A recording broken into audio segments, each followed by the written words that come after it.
오늘 본문을 보면 베드로는 우리에게 육체의 남은 때라는 말을 하고 계십니다.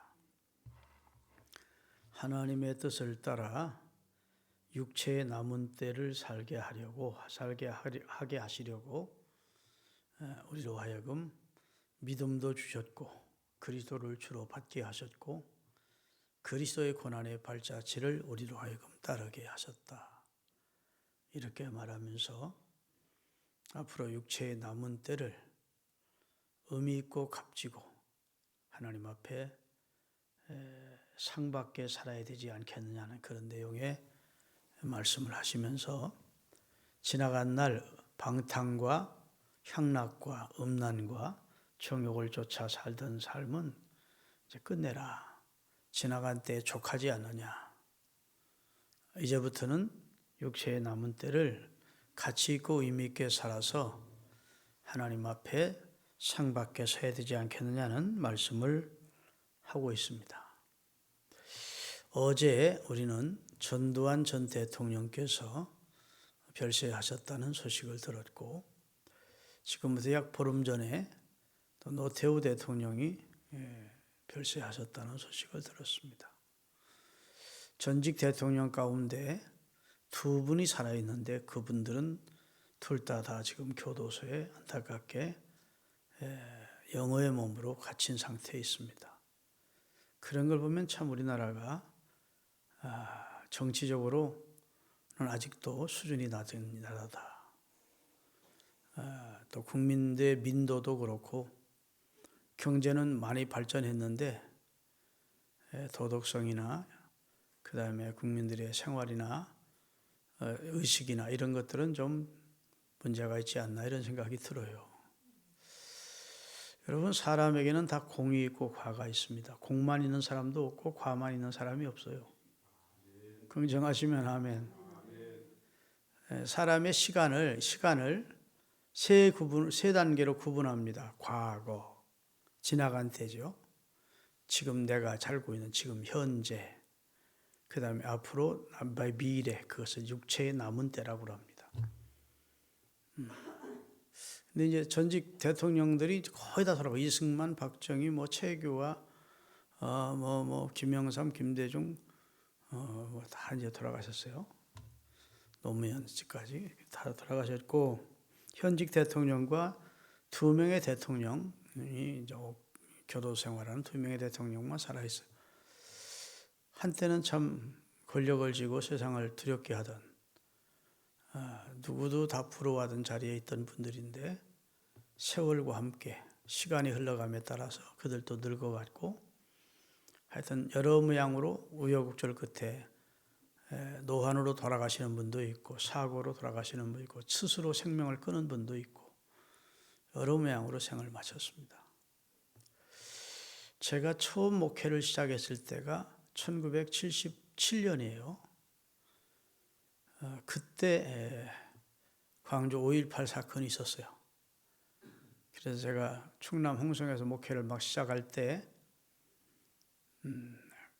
그 홍성에서 목회하면서 홍성 읍내에 이발하러 갔더니 광주에서 지금 난리가 났다. 이발을 온 분들이 소식을 좀 몰라서 그렇지 엄청난 지금 살상 사건이 있고 그렇다더라. 그때는 말을 두려워서 못했습니다. 다방에 들어가서도 정치 이야기를 못했어요. 그만큼 살벌했던 시절이 있었어요. 정치 후중국이었다는 말이죠. 하여튼 그러면서 이제 쉬쉬쉬 하던 시대가 엊그제 같은데 그때가 벌써 43년이 흐른 겁니다. 44년째. 세월이 쏜살같이 가고 유수처럼 흘러갑니다. 장로님 그렇죠? 이재원자는 그렇죠? 세월이 참 빨리 갑니다. 김금용 권사님도 느낄 거예요. 빨리 가는데 오늘 본문 보면 지나간 때라는 말이 나오고 육체의 남은 때라는 말이 나옵니다. 그 말은 때가 우리가 이 세상에서는 영원히 살지 못한다는 걸 전제로 해서 주신 말입니다. 태어나서 지나간 때가 있고 68년째가 지나갔고 지금 현재를 살고 있고 제 육체의 남은 때가 얼마일지 하나님만 아시지 나는 누구도 모릅니다. 그러면서 오늘 본문은 고난의 문제를 다루고 있습니다. 그리스도께서 우리를 위해 고난을 당하셨으니 그리스도를 따르는 우리도 고난 당하는 것이 마땅하다. 고난 당하는 걸 이상하게 여기지 마라. 예수 믿는 내게 왜 그렇게 고난이 오지? 이렇게 생각하지 말라는 겁니다. 의인 중에 의인이시고 죄를 알지도 못하고 경험하지도 않은 예수님도 고난을 당했다며. 이 세상은 의인이라고 해서 인정해주고 고난이 없게 고난을 면제해주고 그러지 않아요. 사단이 공중권세를 잡고 역사하고 악한 권세자들이 권력을 잡고 역사하는 이 세상에는 의인이라고 해서 고난이 면제되게 하지 않습니다. 하나님이 또 그렇게 하셨습니다. 범죄한 인간에게는 이마에 땀을 흘려야 되고 아기 낳는 고통이 있고 가시덤불과 엉겅퀴를 땅에서 내고 그런 세상을 우리가 살지 이 세상은 천국이 아니라고요. 그래서 생존 자체가 고난의 연속입니다. 긍정하시면 아멘. 태어난 것도 얼마나 고생스럽게 태어난지 몰라. 근데 본인은 그때 기억이 안 나는 거예요. 여러분 어머니 자궁에서 우리가 이 세상에 나올 때 얼마나 힘들었겠습니까? 그냥 나오면서 억울해가지고 막 오래되는 거 아닙니까? 그 아이는 진짜 이게 무슨 일인지도 모르고 그냥 이 세상에 태어난다고요. 그래요. 막 그 살갗이 막 그냥 부둥둥하게 나오죠. 나올 때는. 그러니까 화딱지 나니까 막 오래되는 거죠. 하여튼 그렇게 해서 이 세상 고난으로 태어났고 사는 것 자체가 생존 자체가 고난이라고요. 고난을 당할 때 이상한 일 당하는 것처럼 이상하게 여기지 말아요. 더더군다나 그리스도를 따르는 사람은 한 가지 고난이 더 추가가 돼요. 신앙적으로 오는 핍박이나 세상에서 그리스도인에게 가해오는 여러 가지 고난이 또 다른 고난이 있다고요. 그래서 예수님은요, 요한복음 16장인가요? 1절부터 보면 나중에 이상하게 생각할까 봐 예수님의 제자들이 이상한 일 당하는 것처럼 이상하게 생각할까 봐 왜 예수를 믿고 예수님의 제자로 사는 데게야 하나님의 아들이 그분이 내 죄를 대속하셨고 우리가 예수님이 부활하신 것을 눈으로 직접 보았는데 그런 분명하신 하나님 성자 하나님을 믿는 내게 왜 이런 고난이 오는가 하고 나중에 주님으로 인하여 세상에서 닥쳐오는 핍박을 당할 때 제자들이 신앙이 흔들릴까 봐 고난을 만나면 미리 말씀을 해주신 내용이 요한복음 16장 1절부터예요. 같이 한번 읽어보겠습니다. 내가 이것을 너희에게 이름은, 여기 이름이라는 말은 성명을 말하는 게 아니고 일러주는 것은 그 말이죠. 내가 이것을 너희에게 일러주는 것은 너희로 실족하지 않게 하려 함이니 그 다음에 사람들이 너희를 공회에서 출교할 뿐 아니라 때가 이르면 물론 너희를 죽이는 자가 생각하기를 이것이 하나님을 섬기는 일이라 하며 예수 잘 믿는 사람 죽이는 것이 하나님을 섬기는 일이라고 생각하고 죽일 거라는 거예요. 단지 천주교인들이 개신교인들을 죽이면서 이것이 하나님의 일이라고 했어요. 마녀 재판일을 챙겨놓고 무조건 정죄하고 죽이면서 그 다음에 그들이 이런 일을 할 것은 아버지와 나를 알지 못하기 때문에 이렇게 무지한 짓을 하면서 예수를 따르는 너희에게 많은 어려움이 있을 거다. 그걸 내가 미리 말한다 그 말입니다. 그 다음에 4절입니다. 오직 너희에게 이 말을 한 것은 너희로 그때를 당하면 내가 너희에게 말한 이것을 기억나게 하려 하며 처음부터 이 말을 하지 아니한 것은 내가 너희와 함께 있었습니다. 처음부터 예수 제자 불러놓고 야 너희 앞으로 큰 고난 만나? 그러면 다 도망가지. 예수님 제자 되려고 하겠습니까? 처음에는 말하지 않다가 예수님이 가이사랴 빌립보 지방에 그 제자들을 데리고 가서 너 세상 사람들은 나를 누구라고 하느냐 너희는 나를 누구라고 하느냐 물었습니다. 그랬더니 베드로가 주는 그리스도 살아계신 하나님의 아들이라고 대답했을 때 그런 신앙을 고백하는 베드로를 복되다 하시고 그 신앙을 주신 이는 내 아버지 하나님이라 하시고 그때 비로소 순환당하실 것을 말씀하기 시작한 겁니다. 다시 말해 제자들의 신앙 고백 후에 비로소 자신이 순환당하고 유대인에게 잡혀 이방인에 넘겨져 십자가에 달려 죽을 것이라고 말씀을 하자 베드로가 주여 그런 일이 있을 수 없습니다. 왜 십자가를 지십니까? 하고 막자 주님이 사단아 내 뒤로 물러가라 이렇게 말씀하신 내용이 나오죠. 처음부터 예수님이 나 따라오려면 막 나 십자가 지고 죽어 그리고 고난이 많아 그러면 예수님의 제자 누가 되려고 그러겠어요. 예수님이 따라오면서 예수님이 행하신 이적과 그 권능을 보고 그 가르치심을 들으면서 믿음이 생기고 뭐 이러면서 아 이분은 진짜 하나님의 아들이구나 하고 베드로가 신앙 고백했을 때 주님께서 그때야 비로소 고난을 말씀하시기 시작했어요.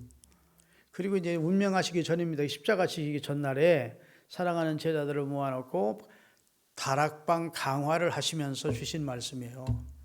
내가 너에게 이것을 이루면 너희로 앞으로 핍박을 당할 때 이상한 일 당하는 것처럼 이상하지 생각하지 말라는 이유다. 그래서 예수님을 따르면 고난이 면제되는 것이 아니고 예수님을 따르는 사람도 이 세상 살 때 고난이 있다는 것을 기억하라는 겁니다. 아멘. 아니 불신자들은 고난이 없느냐? 그렇지 않아요. 불신자들도 생 자체가 고난, 생존 경쟁이고 이 세상은 난파선에서 고해를 만난 배와 같이 사는 게 사실은 고난이지만 특별히 그리스도인들도 고난에서 너는 예수 믿으니까 하나님의 자녀가 되었으니까 고난 없게 해주겠다 이렇게 주님은 약속하지 않으셨어요. 믿으시면 아멘. 그런데 사실은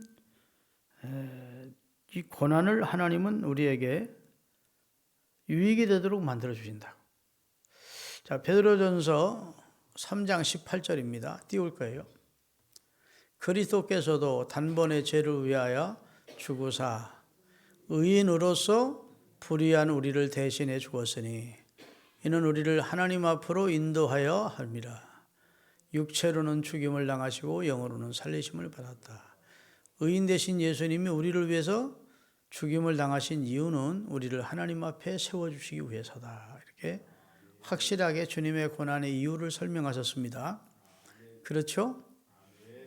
그러면서 우리 보고도 이제 고난을 대비하라고, 고난이 오거든 이상하게 생각하지 말라고, 그 고난을 잘 극복하는 성도가 되라고 말씀하시고 있어요. 그러면서 고난이 주는 유익에 대해서 많이 말씀해 주셨습니다. 자, 따라합시다. 고난에는 영적인 유익이 많다. 하나님은 이 세상이 고난이 없는 세상으로 하지 않고 범죄한 인류에게 고난이라는 걸 두어서 고난을 통해서 인생을 부르십니다. 교만도 깨트리시고 하나님을 찾게 만드시고 고난을 사용하세요. 주님은.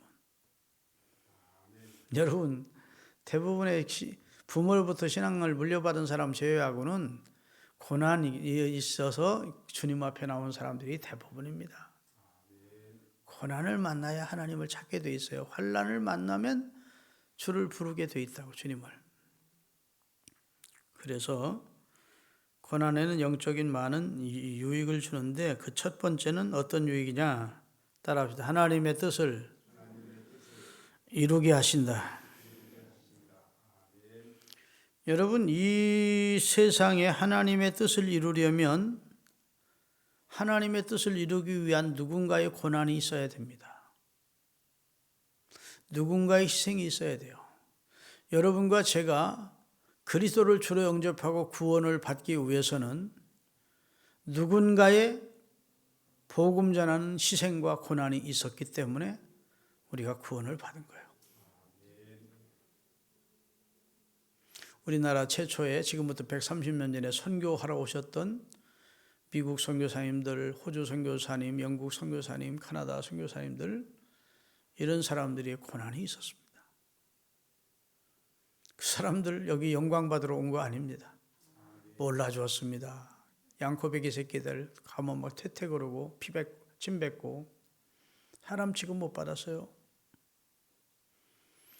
그 선교사들, 문명한 나라에서 온 선교사의 입장에 보면 우리가 진짜 짐승처럼 사는데 냄새나고 뭐 위생적으로도 그렇고 뭐 의복도 그렇고 문화도 그렇고 진짜 여러분 미국에서 우리나라 선교사 한번 할 때요. 나는 뉴욕이라고 맨하탄이라는 데 가서 놀랬습니다.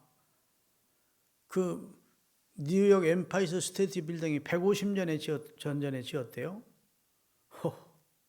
우리나라에 복음 들어온 지가 130년입니다. 그런데 엠파이어 스테이트 빌딩이라고 하는 120층짜리 빌딩이 얼마나 잘 지었는지 튼튼하게 지었는지 몰라. 그런 빌딩들이 뉴욕 맨하탄에 가면 102층까지는 아니더라도 80층, 90층짜리고 질비합니다. 그게 거의 다 150년 전에 지은 거래.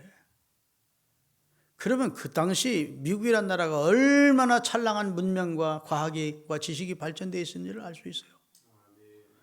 그래서 일본 사람들은 미국 유학 가가지고 그냥 미국 사람이라 그러면 그냥 막 신처럼 받던 겁니다. 메이지 유신이라고 하는 명치 유신을 하면서 일본 사람들이 미국의 문물을 받아들이면서 그러면서 일본이 개화되기 시작했고 우리보다 훨씬 앞서 개화돼가지고 우리나라를 쳐들어온 거예요.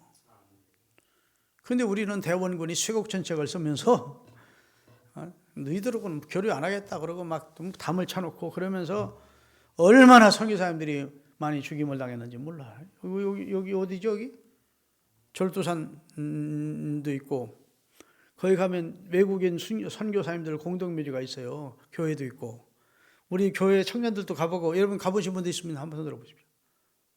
없어요? 우리 교인들 꽤 많이 갔을 텐데 거기 비석 보면 선교사님들이 와서 뭐 한 달도 안 있다가 풍토병 걸려 돌아가신 분들도 많고 선교사의 자식도 죽은 묘지가 있고 눈물겨운 장소가 있습니다. 그런 분들의 고난이 없었으면 우리가 복음을 받을 수 있었을까요? 우리는 아직도 동토의 땅으로 그냥 남았을 거예요. 어두운 땅으로. 여러분, 고난이라고 하는 것은 주의 뜻을 이루기 위한 고난이 있습니다. 그런 희생이 있어야 돼요. 그래서 우리 주님은 주님의 일에 동참하자고 우리를 초대하는 겁니다. 추수할 것은 많은데 일꾼이 부족하구나. 너도 좀 추수하는데 동참해다오. 내 양을 쳐다오. 내 양을 먹여다오. 네가 나를 사랑한다면 그 일 좀 해다오. 그러면서 사명자를 부르시는 겁니다. 이 고난이 없으면 하나님의 역사가 이루어질 수가 없어요. 그래서 고난이라고 하는 것은 하나님의 뜻을 이루는데 꼭 필요한 하나의 모티브가 되는 거예요. 아멘. 그래서 우리나라도 웬만큼 한국교회도 이제 조금 선교할 수 있는 입장만 되면 우리도 복음의 빚진 입장에서 은혜를 입었으니까 복음의 빛을 갚자 싶어가지고 하나님 모르는 민족에게 선교사를 보내는 것 아니겠습니까?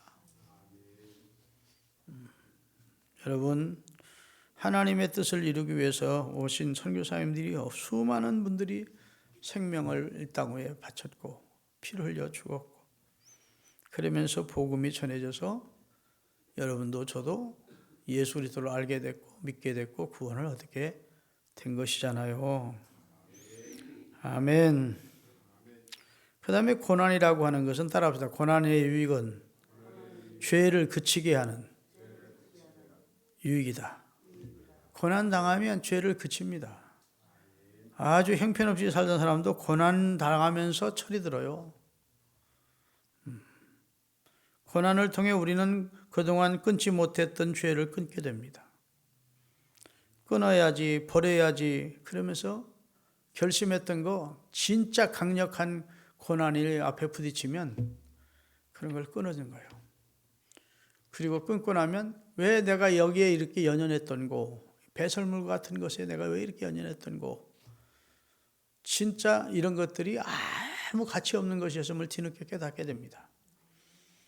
고난을 통해서 하나님은 사람을 정화시키고 변화시켜 가시는 줄로 믿으시기를 바랍니다. 아멘. 고난은 우리로 하여금 죄를 버리게 하고 잘못된 삶을 끊게 하는 그런 힘이 이 고난 속에 있어요. 고난은 우리를 바꾸어 놓습니다. 그래서 고난이 유익하다고 시편 119편 67절에 띄우겠습니다. 우리 잘 아는 내용이지요. 시편 119편 67절 고난 당하기 전에는 내가 그릇 행하였더니 고난 당하기 전에는 철없이 방탕하게 잘못 살았는데 고난을 통해서 이제는 주님의 말씀을 지키는 자로 변화시켜 주셨다는 고백이고 71절입니다. 고난 당하는 것이 내게 유익이라 이로 말미암아 내가 주의 율례를 배우게 됐다. 한마디로 고난 전에 교만하고 죄악을 가까이하고 타락하고 철딱서니 없이 방탕하던 자가 고난을 통해서 변화되는 겁니다. 철이 드는 겁니다. 깨닫는 겁니다. 겸손해지는 겁니다. 그래서 주의 말씀을 지키는 자로 변화가 되는 것이죠. 그리고 고난이라고 하는 것은 육체의 욕망을 따라 살던 사람이 하나님의 뜻을 따라 사는 사람으로 변화시킵니다. 세상적으로 살던 사람을 영적인 사람으로 변화시켜줍니다. 완전히 육성으로 가득 차 있던 육의 사람이 영성이 충만한 사람이 돼서 이제 분위기조차도 경건하고 거룩하게 보이는 하나님의 사람으로 바꿔지는 겁니다. 고난이 그렇게 만드는 거예요. 우리 교회도 그런 분들이 많이 있습니다. 형편없이 거칠고 사납고 그런 분들도 주님을 만나면서 새로워지는 그런 은혜를 많이 힘입었죠. 따라합시다. 고난은 우리의 과거를 돌아보게 한다. 고난을 만나면 자기 잘못된 삶을 돌아보고 뉘우치게 합니다. 그래서 오늘 본문의 말씀처럼 음란과 정욕과 술취함과 방탕과 향락과 우상 숭배의 삶이 잘못이었다는 것을 깨닫게 하시고 그런 것들을 버리고 새로운 사람으로 바꿔주는 역사가 나타나는 것입니다. 그 다음에 오늘 본문 4절 5절 읽겠습니다. 이렇게 변화가 돼서 그리스도 안에서 새 사람이 된 다음 그 다음에 이러므로 너희가 그들과 함께 그런 극한 방탕에 사람되지 아니하는 것을 그들이 이상히 여겨 비방한다. 자, 엊그저께까지도 나하고 같이 방탕한 삶을 살고 음란한 삶을 살고 그 다음에 향락의 삶을 살던 자가 나는 고난을 통해서 변화받고 이제는 그런 삶을 끊으면 나와 함께 범죄할 같이 저지르던 사람들이 아유 너는 좀 변화됐다고 좋아하는 게 아니라 나를 비방한다는 겁니다. 배신자라고. 그러면 그 사람들 앞에 할 말을 준비하라는 겁니다. 5절입니다. 그들이 산 자와 죽은 자를 심판하기로 예비하신 자들에게 사실대로 구할 것이다. 이를 위하여 죽은 자들에게도 복음이 전파되었으니 이는 육체로는 사람으로 심판을 받으나 영으로는 하나님을 따라 살게 하려고 하나님께서 변화받은 사람들을 통해서 영원히 죽어 있는 사람들에게 복음이 전달되도록 하신다는 겁니다. 믿습니까? 여러분이 어떻게 변화됐었는지 옛날에 나가 어땠고 지금의 내가 어떻게 그리스도를 통해 새로워졌는지를 나를 비방하는 사람들에게 얘기해 줄 수 있는 간증거리가 있어야 된다는 말씀을 하고 있는 거예요. 할렐루야. 이제 그리스도 안에서 변화됐으니까 여러분 죄를 그치는 삶을 사시고 점점 주님을 닮아가는 성화되는 삶을 목표로 사시기를 주의 이름으로 축원합니다. 그러다가 유종의 미를 거두는 삶을 우리가 마감하실 수 있기 바랍니다. 다 가잖아요. 대통령도 분들도 가고 재벌들도 했던 사람도 가고 우리도 이제 언젠가는 몇 년도 몇 월 며칠일지 모르지만 우리도 이제 이 땅을 마쳤다는 소식을 주변 사람들이 듣게 될 거예요. 그때 믿음으로 살다 간 분이라고 많은 사람들에게 좋은 영향을 미친 분들이라고 미친 분이라고 할렐루야. 또 자녀손들에게는 믿음의 본을 보이며 산 부모님들이라고 그분이 내 아버지였던 걸 내 어머니였던 걸 자랑스럽게 여기고 그분이 물려준 신앙을 이어받으려고 애를 쓰는 감사해야 하는 그런 생을 마쳐야 되지 않겠어요? 그러려면 지나간 때로 죄악은 족하다. 지금부터는 경건하고 거룩한 삶을 살다가 주님 닮아가는 삶을 살다가 내 육체의 남은 때를 주님을 기쁘게 하는 삶을 살다가 주님 앞에 가야 되겠다. 이런 마음을 결심하시기를 바랍니다. 기도하시겠습니다.